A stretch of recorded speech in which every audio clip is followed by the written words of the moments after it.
বাটা, রসুন বাটা,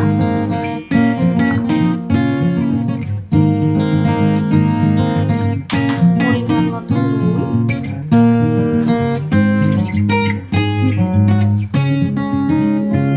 গোলমরিচের গুঁড়ো আর ভিনেগার দিয়ে মেখে রাখবো।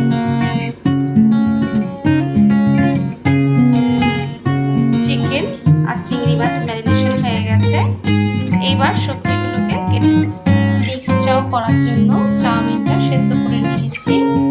গাজর, ক্যাপসিকাম, পেঁয়াজ লম্বা লম্বা করে কেটে নিয়েছি। গ্যাসে কড়াইটা গরম করে নিয়েছি। এবার কিছুটা সাদা তেল দিয়ে দেবো। তেলটা গরম হয়ে গেছে। নুন ও গোলমরিচ দিয়ে ফ্যাটানো ডিমটা দিয়ে দেবো।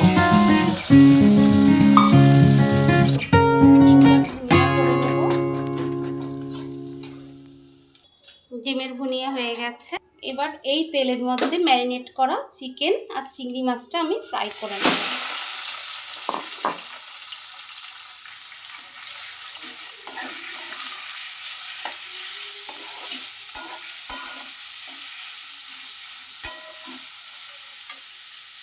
চিকেন আর চিংড়ি মাছটা একসাথে ফ্রাই হচ্ছে। আমার প্রায় ভাজা হয়ে এসছে, আর একটু নাড়লেই এটা ভাজা হয়ে যাবে। চিকেন আর চিংড়ি মাছটা ভাজা হয়ে গেছে, এবার নামিয়ে নেব। কড়াইতে আমি আবার কিছুটা তেল দিয়ে দিলাম। এই তেলের মধ্যে আমি কুচনো আদা আর রসুনের দিয়ে দেব।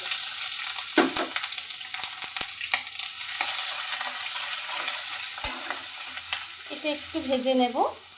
কুচনো আদা রসুনটা ভাজা হয়ে গেছে। এবার এর মধ্যে কেটে রাখা সবজিগুলো দিয়ে দেব। দিয়ে ভালো করে নেড়ে নেব।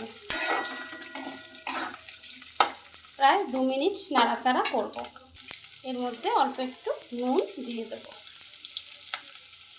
সবজিটা ভাজা হয়ে গেছে। এবার এর মধ্যে আমি ভেজে রাখা ডিম আর চিংড়ি এবং চিকেনটা দিয়ে দেব। দিয়ে একেবারে মিশিয়ে নেব। এবার এর মধ্যে সেদ্ধ করা চাউমিনগুলো দিয়ে দেব। দিয়ে ভালো করে নাড়ব।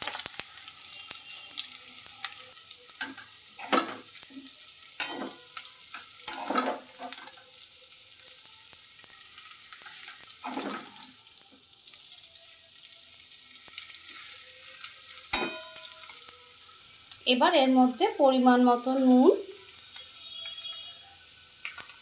গোলমরিচের গুঁড়ো, অল্প একটু সয়া সস দিয়ে আর একটু মিষ্টি ভালো করে নেড়ে ছেড়ে নিয়েছি। দেখো রেডি হয়ে গেছে আমার একদম পারফেক্ট মিক্সচার।